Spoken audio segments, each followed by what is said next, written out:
Sae'Von Springer is the owner and founder of Native Assets. Any views expressed by Sae'Von or his guest are their own thoughts and opinions and do not reflect the opinions of Native Assets or the guest's respective employer. Any guest appearance by representatives of Web3, NFT, crypto, or any other kind of organization does not constitute an endorsement by Native Assets or the guest's respective employer. This podcast is for informational purposes only and should not be mistaken as financial advice. Always conduct your own due diligence and consult a qualified professional when considering any investments of any kind. One of the biggest challenges facing NFTs and the broader Web3 ecosystem is security. Given the digital nature of the space, phishing attacks, spoofs, and malware links are rampant and can compromise even the most savvy among us. Solving this problem is a unique challenge as founders and developers figure out the best way to protect users without restricting them. Should they custody their own keys? Should they sign in with a MetaMask or a Web2 login flow? What's the process for recovering an account? Can their tokens be transferred freely or should they exist in a closed environment? With each feature add or roadmap change, there's a push and pull between freedom and security. Today's guests are working to make digital asset security and management easier than ever by adding a new layer of protection directly to the token layer itself.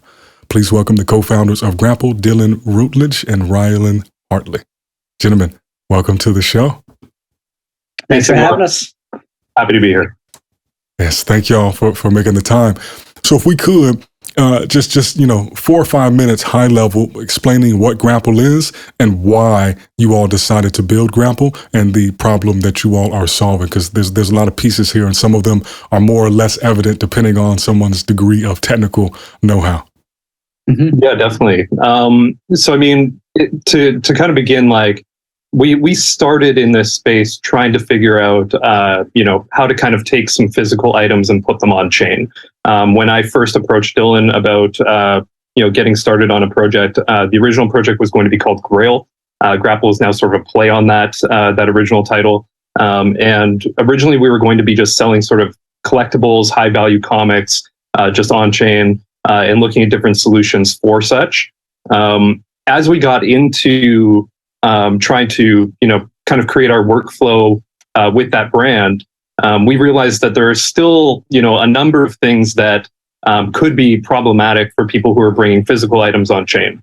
If you're vaulting an item somewhere and the item isn't and somebody's wallet is hacked and heaven forbid the digital token gets taken away from somebody, what do you do if you have those physical items? Like, does the original person just lose ownership? Is there no way to recover these items? And this was kind of at the start of about 2021 that we were exploring this.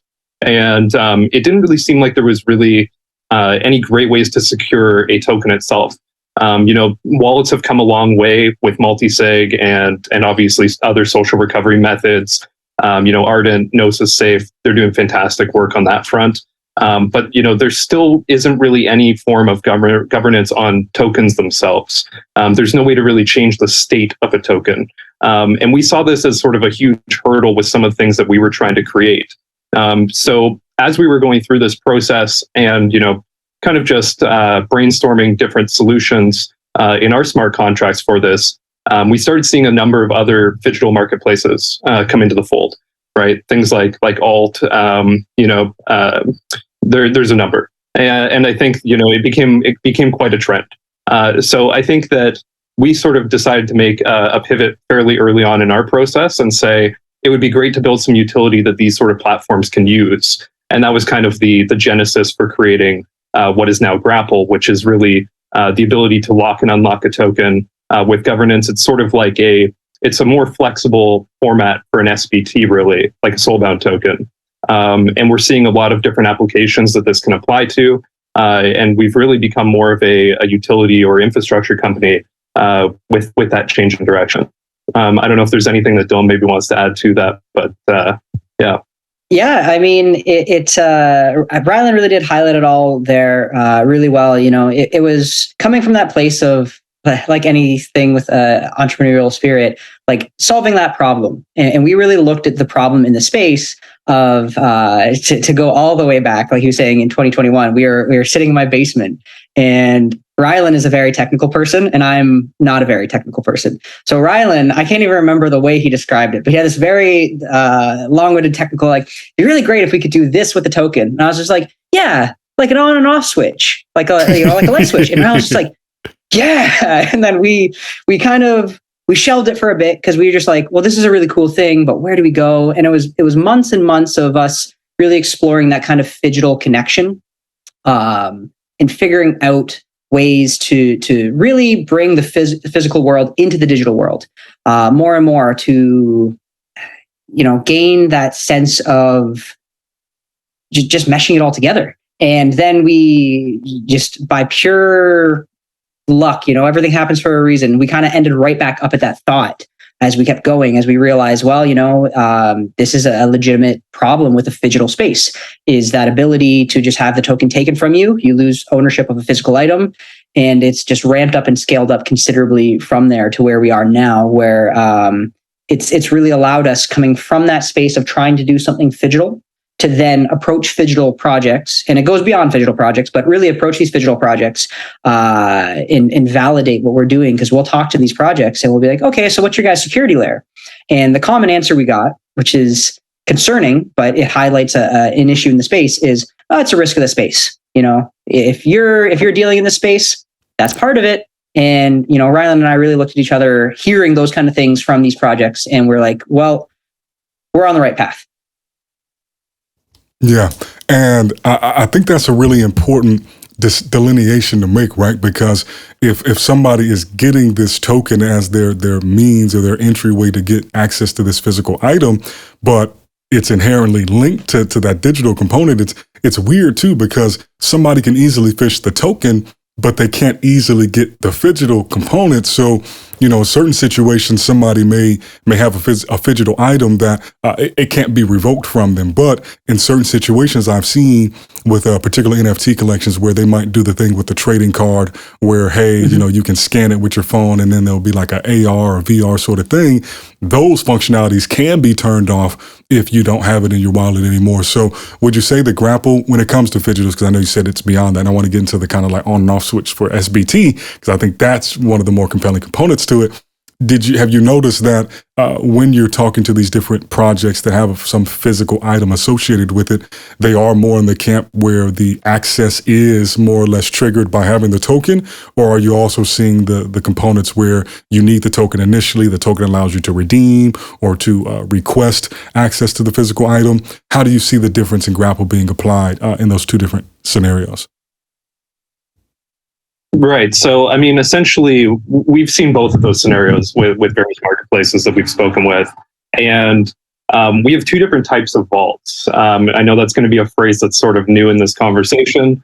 But essentially, like when you have governance on the token itself, within our smart contracts, we call these vaults. One being a curator vault and one being a user vault. They have two different purposes. The curator vault is definitely sort of our bread and butter. That's where essentially the guardianships and the governance on the token itself, the security layer on the token itself, is managed by the company or the content creator that created those tokens, versus the user vault, where essentially that's just something that gets transmitted along with the token as it trades, and users can sort of add their own guardianships or choose to not use it at all if they would rather not. On those projects, and that kind of covers the wide spectrum of these different Phygital marketplaces and these different applications. But specifically with these Phygital marketplaces, not to focus too much on just that one use case, it's like exactly what Dylan said earlier. Like nobody seems to have really a great security layer for their product. They sort of rely on the blockchain itself and existing wallets, and we just sort of came at it with, maybe there's some way for us to sort of put a fortress within a fortress. Maybe we can help fortify the token itself so that if something happens to the wallet, you have the security on the token. If something happens to the security on the token, you have the security of the wallet. And that's really, the initial thoughts that we were having with adding security to the tokens themselves. And it's now evolved into sort of this utility suite where, you can build a number of different applications and certificates and IDs. And, there's a few different ideas that we have, and I'm sure the community will use it in a variety of ways that we haven't thought of, that we're excited to see. Okay, so if I can clarify this, because half of this is clarification for myself and then the other half is for the audience, especially with the more technical things. What you all are doing makes it so that if somebody has a wallet and then inside of that wallet, let's say they have like a Nike token, and the Nike token or the artifact token, whatever it is, grants them access to be able to buy the hoodie or to activate the hoodie from Nike, whatever it is. But they're in Discord in an alpha chat trying to find, the next gem, and they click a pre-mint link that's a finesse, and now their wallet is compromised. Yep. That Nike token is in that wallet, and traditionally, if that wallet gets compromised, everything in that wallet is also compromised, all the tokens together. But what you're able to do is make it so that at the token layer, even if the wallet gets compromised, based on the recovery mechanisms, which we can get into, associated directly with the token, you can resurrect that token from the compromised wallet and then get it back to the rightful owner. Am I hot? Am I cold? Yeah, that's definitely hotter for sure. Okay. Essentially, tokens that don't use GRAPL would be able to be easily transferred away in phishing attacks and a few other scams that we've tested it against in audits. Versus our tokens would stay put. They wouldn't really be able to be removed. It's like having an immovable object without additional governance to unlock it. So it'd be like getting access to, like, breaking into a bank, but then still having to have the keys to get into the vault within the bank, or maybe the safe deposit box, whatever analogy you want to use there. There's just an additional set of security that you would also have to crack at the same time. Okay, and so in that specific example, more precisely, that token would be untransferable without then bringing in the consensus method that they've chosen. Is that more what it is? Without the quorum or breaking that system, yes. Okay, cool. So I noticed on the site there's a few different systems you all have to establish this kind of, and the term that's often used is like social recovery.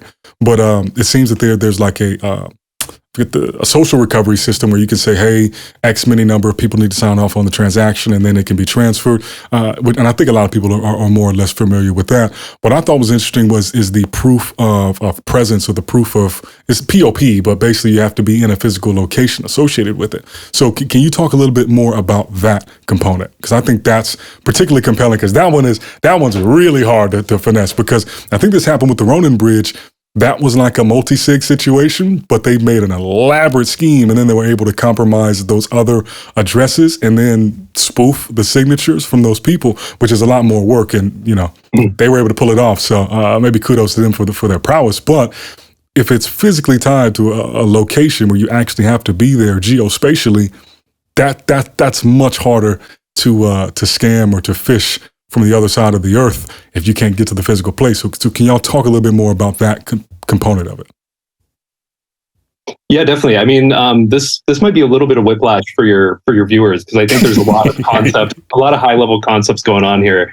But yeah, I mean, like, essentially, like at its root, like, you're adding, we call all of the grappled NFTs that have the security GNFTs within our company. A GNFT is basically just like, it's kind of like a contract DAO. So like, you're essentially attaching this quorum to the token itself. Organizations can use that, or you as the user can use that to add security. I think that's probably the simplest way to sort of put that. Then moving on from there, what Dylan and I sort of realized is that once you solve that problem, that light switch for the token, right? That ability to sort of toggle state on the token through quorum, you now have to then protect how people use that quorum, that mechanism. How do you prevent, somebody spoofing, those signatures for your guardians or for your quorum?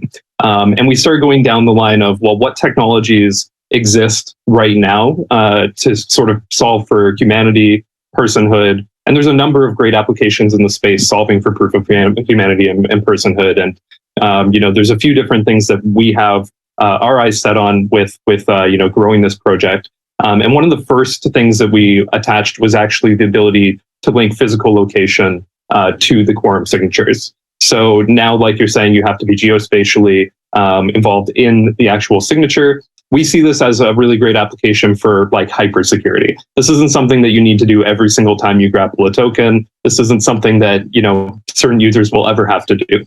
But if you're in a situation where you absolutely need to prove that the person who is signing for something is who they say they are, we give you the ability to essentially create a location that person has to be in while signing for that, which we think is a pretty unique form of personhood. But we plan to approach a number of different ways to confirm personhood within this project. That just happens to be one that we think we sort of more or less kind of brought to this space at the moment. Yeah, we just to elaborate a little bit on that too.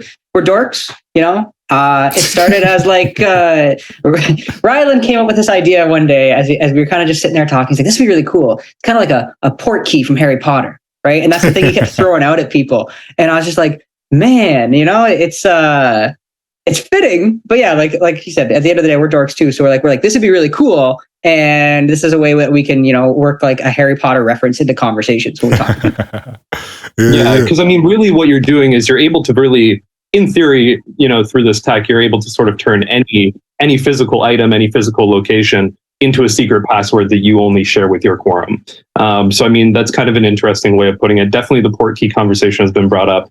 My wife loves Harry Potter. So, I mean, that may be, you know, sort of where that downloaded into my brain. But yeah, definitely just kind of finding some new ways to bring, you know, the physical world on board as part of the security process was also something that we really wanted to look at. You know, like, are there more organic ways of using blockchain technology and these new security protocols, you know, within the space in a more organic way? And, you know, this is probably us just sort of dipping our toes in that.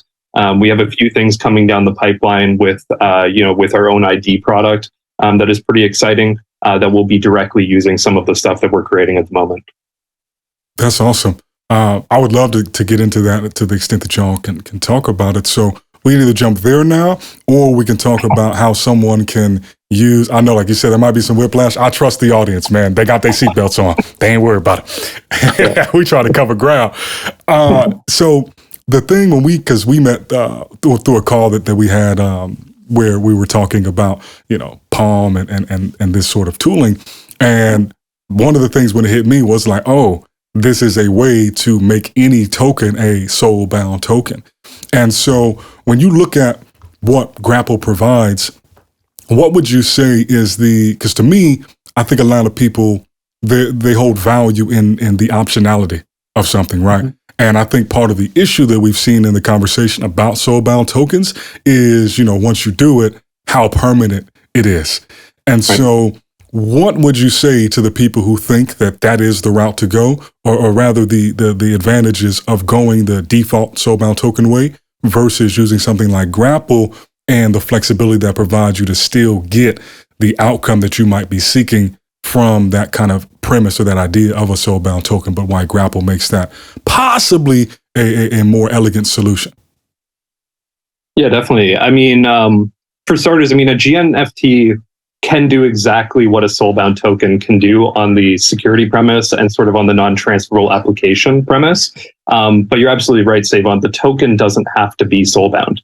You know, you can use like a standard 721 and, you know, be operating as if this token is soul-bound, either through quorum or through the organization. Like, the organization could literally just say, you know, dead stop, we're never allowing this to transfer on beyond the original user. And I think what's really nice about the GNFT application, one, it's really, really simple to implement in any contract. So, I mean, it's, you know, minified code that you can put directly into your contract to make kind of any token soul-bound or have that ability of being a non-transferable without having to, you know, depending on your tech stack, without having to sort of go and learn about those non-transferables and things like that. It's a very, very easy application for soul-bound tokens. Then beyond that, it's just more flexible. So it's something where, you know, you can have this governance attached to the token. Maybe in the future, as these tokens get a little bit more developed, as these applications become a little bit more mainstream and do a few more things, you know, you have to imagine a little bit more of a dynamic future for how these tokens are being used.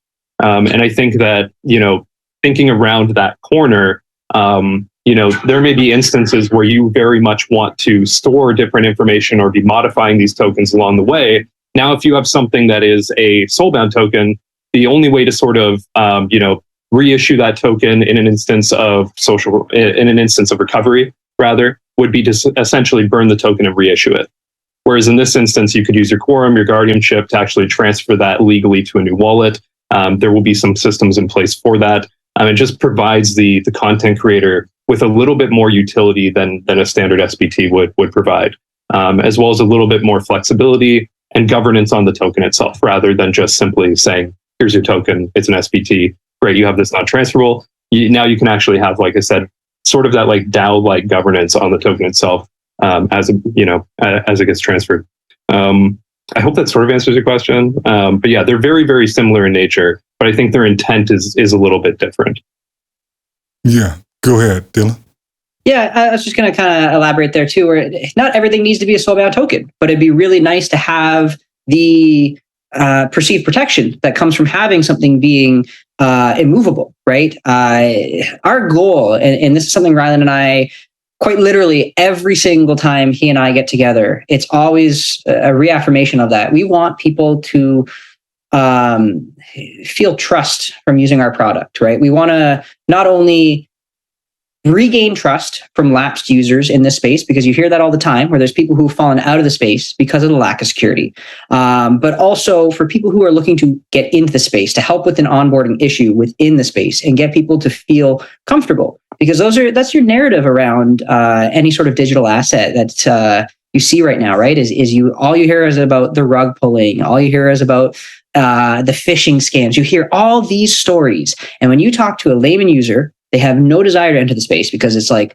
well, this is scary and I'm just going to get scammed. And then you talk to lapsed users and they go, well, yeah, it is scary. I did get scammed, So I think it's really important to, like you were saying, the optionality of it, to give people the versatility of the choice and to give them that sense of trust and security, that makes them feel comfortable within this space. Because what this space was envisioned as versus what it's kind of become in the last little while. I know when we were talking previously, Sae'Von, you're an OG. You were in before all of this stuff was happening too, right?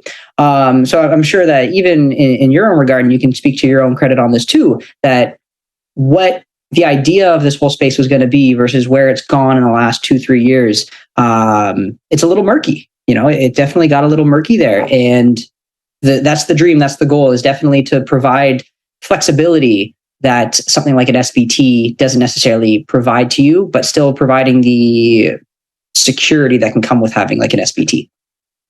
So what do you think is the path towards getting this in that target demo's hands? Because as it stands right now, my understanding is this is something that you kind of have to add in as like a line of code.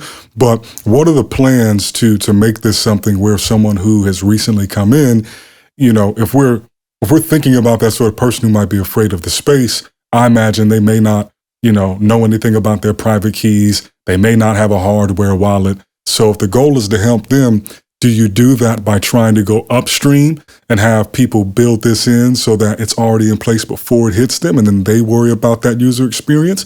Or is that something that maybe through this identity product you all are hoping can be so simple that somebody can be more of a novice, come in, use GRAPL, and then add that extra security to what they already have so they feel more confident about what's going on there? Yeah, definitely when we're talking about grappled IDs, we see that more as a mainstream product in our near future.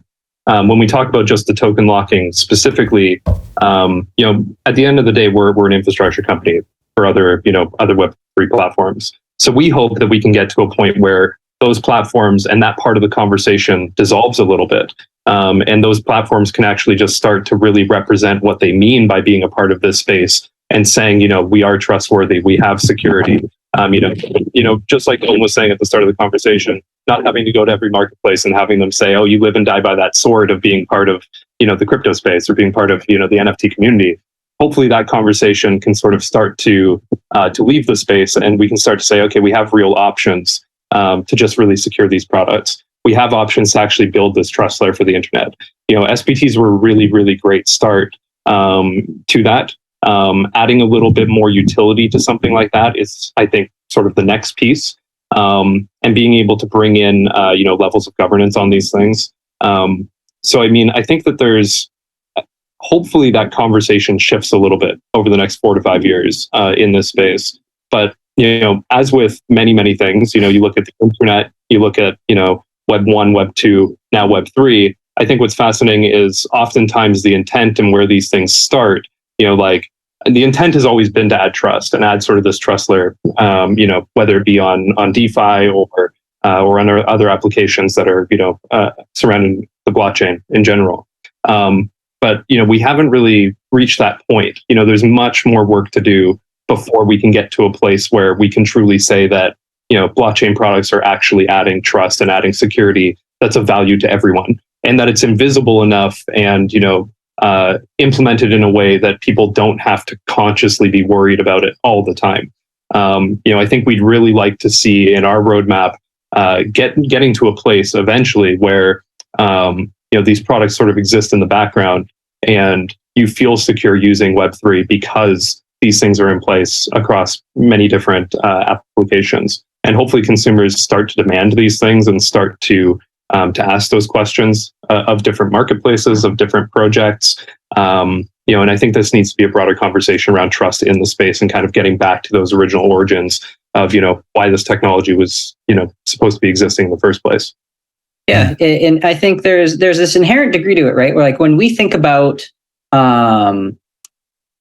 like the token layer security conversation, because that's where we're at and that's where we're starting. And I think that really will help people as it becomes more ingrained into the culture of it. The thing I always talk about with people who are outside of space, and this is kind of what makes them click on it a little bit more, is I compare it to like a real life wallet, right? You have your real life wallet, and then you have your things that are inside your wallet, your bank cards, pretend those are your digital assets, right? When someone steals your wallet in real life, are they stealing it because it's Italian leather? Or are they stealing it because what's in it, right? So we have these things in place with our bank cards in our wallet. You have your passcode, you have security built into those things, these assets that you hold in a wallet. Why are we not doing the same thing? Why? And like, you don't think about those things. You just naturally, when you go in and you're like, okay, I'm going to use my bank card. You punch in your code. You don't even remember what your code is because you've been using it for 14 years and you just know it's there. That would be great to see when it comes to token layer security as well, because it should be something as simple as people just expect that, like Ryland's saying, to be part of what the product is, to be part of the experience of being within this space, to just know that my assets, the things I have, are just safe because of what GRAPL does, and it'd be beautiful to see. So with that kind of no-brainer, because to your point, like you were saying earlier, Dylan, I think just even the way you sum that up is such a just light bulb moment for somebody like, oh yeah, you're right. The things in my wallet are secure themselves, and there's a way to handle them without just, throwing the wallet out with the bathwater every single time. So when you all are speaking with prospects or clients that would be a good fit to use GRAPL, do they get it? If it's not the toggle switch for SBTs, if it's not, hey, let's actually give people security on the individual token layer, on the asset layer, what are those conversations like? Because to me, it seems that is the path towards getting to that future where people have this layer of securities. You have to go upstream, as you said, your infrastructure play. So what is it like? Is it clicking with them? And if it's not, what are the hurdles that are preventing them from just saying, you know what, we do need this, other than, if there's some other flavor or variant, or they want you to, can you add this feature? Can you tweak this thing? Mm-hmm. But in general, what are those conversations like? So to hop on that, I've said it a few times, but like, again, there's certain topics that Ryland and I just hit every single time we talk. There's just certain phrases we have, and it's mixed. It really is mixed. And like, because the one thing that Ryland and I keep saying is, why has no one done this yet? Like, it feels like a no-brainer, right? But then the thing we keep coming back to, and this is like, not to knock the space, but this is the reality of the space. There is a wicked sense of tunnel vision where people are only focused in their lane, and they have a hard time kind of broadening and opening up that lane for a space where every single day, everybody you talk to is like, well, I'm learning new stuff every single day, right? It's amazing how narrow the scope of what certain people are focusing on becomes, where they lock in like, okay, well, wallet layer security is the way to go because that's the way the space has been and that's the way it is, and da da da da da. It's just like, but if you just open your cone of vision just like, an inch more, you might see just what's laying right outside of that. And that's kind of what helped us in guiding this project. And Ryland, I think it is really good to elaborate on this a lot, because it started with kind of also looking at soulbound tokens and like again, credit to Ryland, because this is what really helped it kind of kick off, is he's reading the white paper and he's learning about Sae'Von tokens, and everybody else like kind of took that white paper and was just like, yeah, okay, cool, this is the way things should be. And then Ryland's sitting there going, well, what if we just went left instead of right? And now it's really, like I said, opening that cone of vision. It's let us kind of go in this different direction where even if there aren't people who necessarily click on it yet, we're winning little battles here and there. We're finding the right people who we want to be supporting our product, because they're the people who are going like, oh yeah, I'm an open book, or I have just like a broader sense of like where you're going with this, and I can see the value of it. And Ryland, I don't know if you want to elaborate a little bit on that there some more too. I think you kind of hit the nail on the head. Like, we've looked at a number of different research papers. Obviously, Vitalik has been pushing, additional social recovery methods for a while. But definitely, like in the space, we do tend to see sort of clones. Like it's just sort of, it is the same sort of song and dance of like, let's attach social recovery to the wallet. And I think that there's other utility that we could create in this space. Using that same sort of concept of social recovery that could be much more powerful, or at least provide new utility to create new applications. And that was sort of the route that we found more exciting, was, focusing on the token itself and building products specific for that. So this is giving me a collaboration idea, right? It's hard to switch that mode off. I had a conversation with the co-founders at Remaster last week. Are y'all familiar with them by chance? I watched it all out. Mm-hmm. Okay. All right. Yeah. Awesome.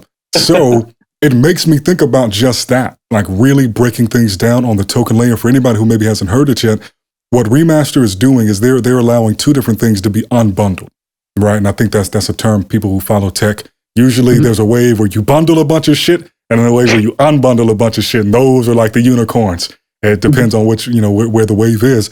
But basically they're allowing two things. One is a modular approach to licensing of NFT rights. And then the other one is a modular approach to the utility that comes with it, so that somebody does not have to view their token as this one monolithic asset, but rather one that may have 10 or 15 or 20 or X number of sub components to it based on what the asset is trying to allow you to do. And to me, I think that follows the same MO of wallet layer or macro versus direct asset layer, kind of like protocol versus platform. And to me, it seems like there could be a really cool overlap or use of something like GRAPL in that kind of same approach, where you're saying, hey, we need to handle these things at an individual level. And so anyhow, maybe we can offline that. That might be a conversation. If y'all want to intro, holler at me. But my question for y'all is, do you find, for the people who maybe it's not clicking, and exactly as you said, Dylan, that tunnel vision can get super real. And that's one of the best parts about doing this, this podcast, working at Palm, is I just get to see so much new stuff. Like I opened up HubSpot, saw an email and was like, oh, what's this? And then we got on the call. It was so much more than I just got in terms of glancing at the website. And I was like, damn, like this is like a no-brainer. But do you think that with certain folks, it's more of the effort that's required that is off-putting? And not that there's a lot of effort, but to think about it from this sense, I imagine right now the flow is something like this. You integrate the line of code, which is simple enough.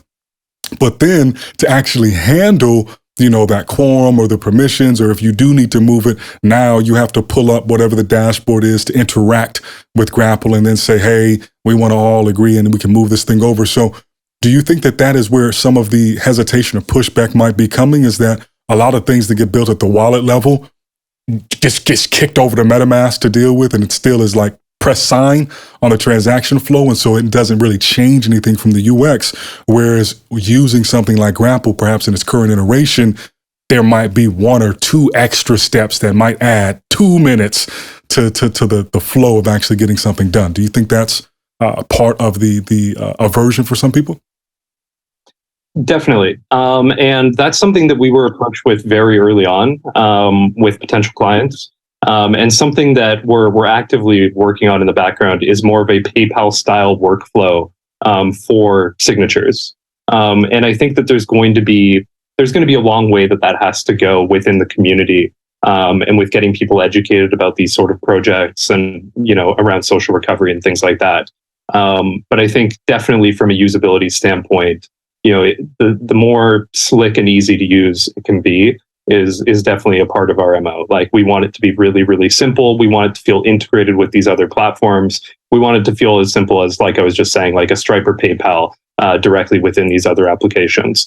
The only place where users really right now have to touch our dashboard is just in the curation process. Like, as you're creating this stuff, as you're getting your lines of code, as you're learning about how to integrate it within your web applications, we're really trying to take sort of a Web 2.5 approach to how this stuff gets integrated. We want to see this be, as scalable and composable as possible. And yeah, I mean, I would, we may have to do a part 2 of this if you're open to it, where we can actually open up some of these demos and show you the stuff we're working on, because we're very, very excited to bring this to market. Yeah, I'm 100% down for that, because I do think seeing is believing for a lot of folks. And something I have to catch myself in a lot of these conversations is I don't pull it.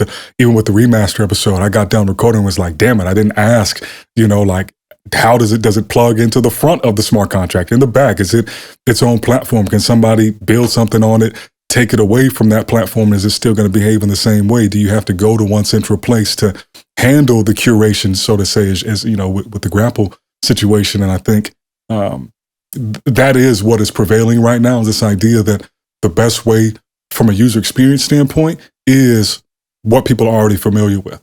And eventually we all know where this goes is, hey, people aren't going to explicitly call out it's a blockchain technology, or it's distributed ledger technology, or it's Web3, or it's this, that, and the third. It's just going to be a dope app. It's just going to be a great product, and it's all going to be happening on the backside. And so that UX component is going to be really critical. So we have a few minutes left here. I want to open it up to you fellas just to, share some opinions or thoughts on either something that you're really hopeful for, or things that are exciting you about the space outside of GRAPL, or things you're seeing that maybe inspire the work that you're doing, or direction that you think you would prefer the space to go in, or just general commentary on something that's really pulling your mind share at this moment. I know that's very open and broad, but Yeah, I think it's important when you have. That's a huge question.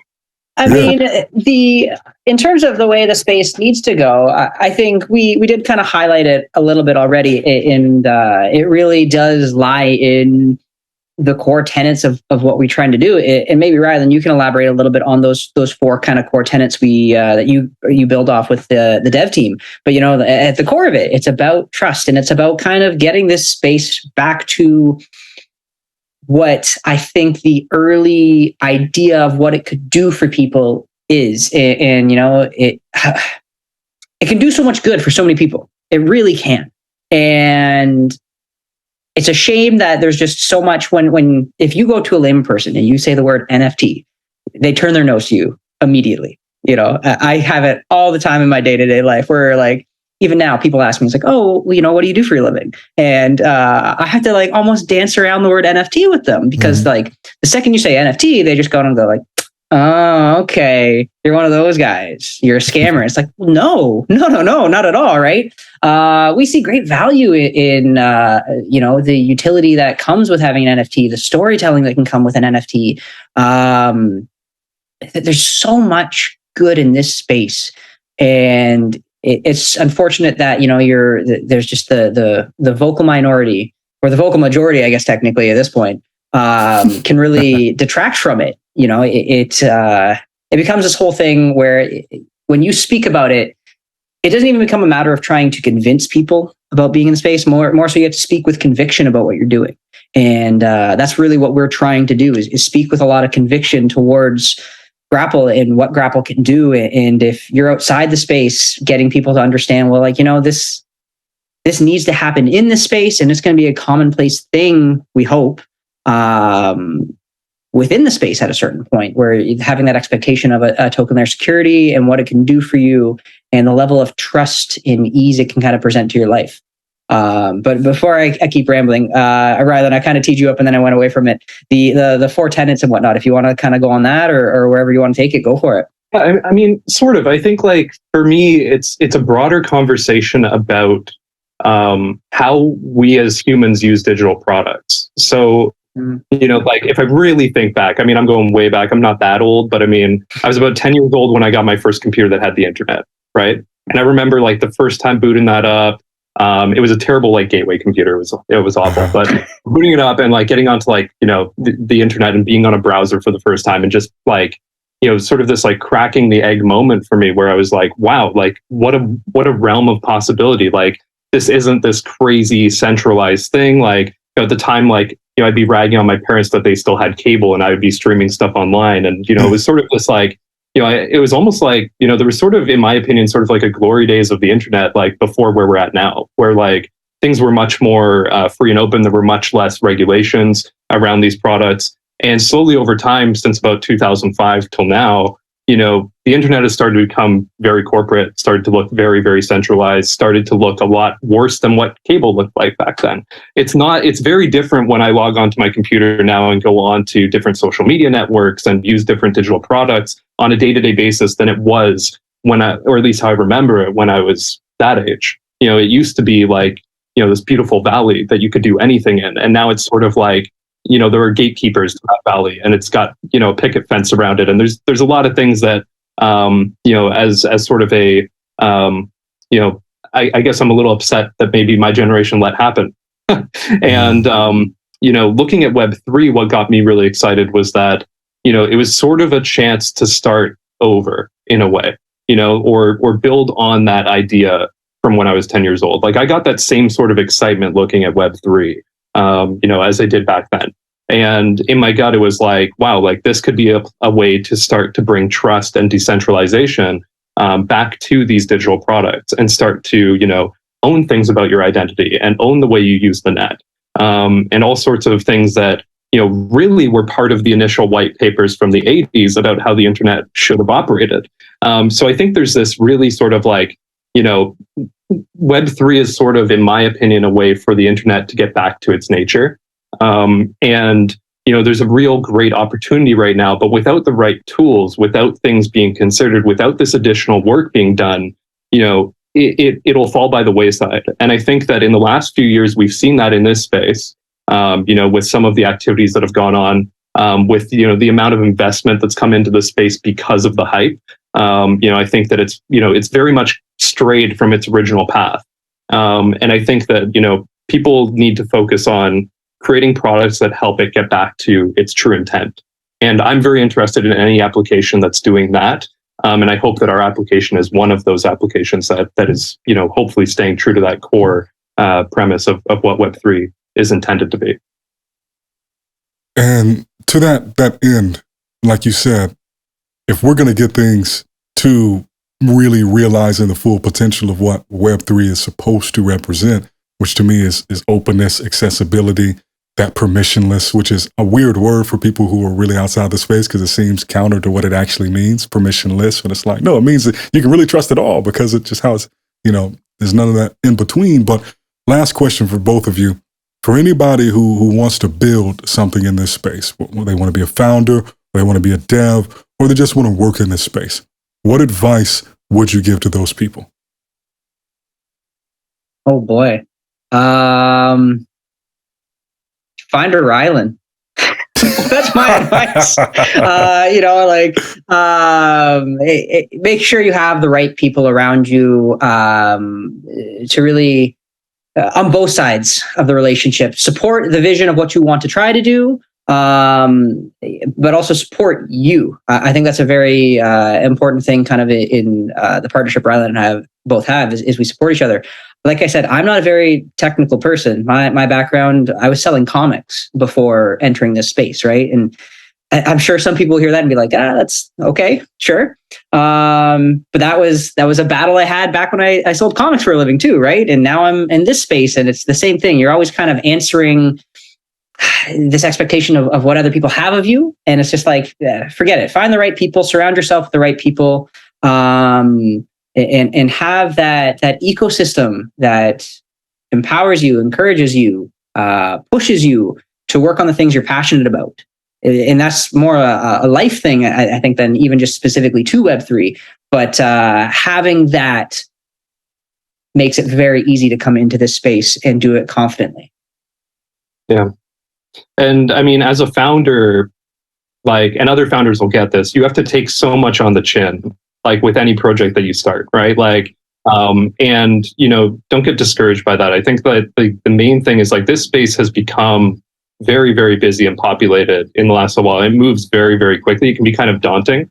You know, we've seen a number of projects even that we're communicating with that, you know, try to sling things in a million different directions. I mean, we have sort of 2 core products, and even that at times can be, you know, a struggle to stay focused.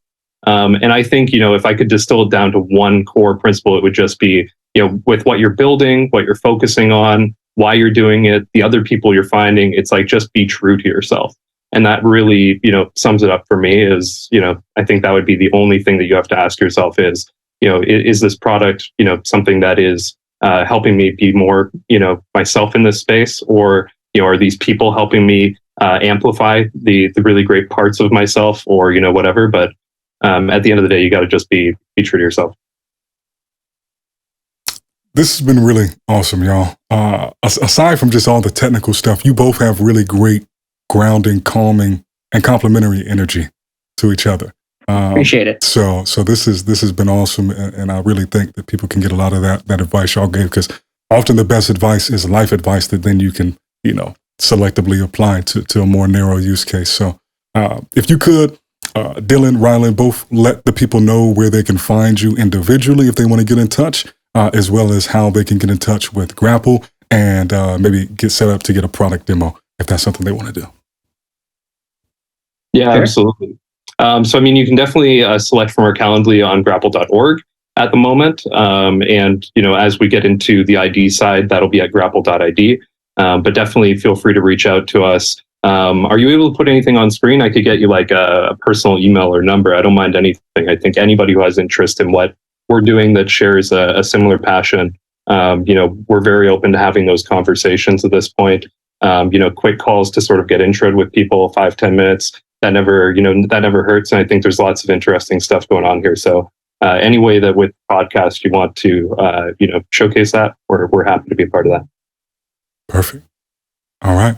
Well, thank y'all once again. And yeah, we'll definitely set up the part 2 where we can walk through the demo. And then depending on the timeline, let me know when the ID product is ready and we can dive deep into that, because I definitely am very confident that is going to be really important over the next couple of years and be core to what a lot of people are building. So thank y'all once again for joining, and I'll catch up with y'all soon. Y'all take care, all right? Absolutely. Thanks so much for having us, Sae'Von.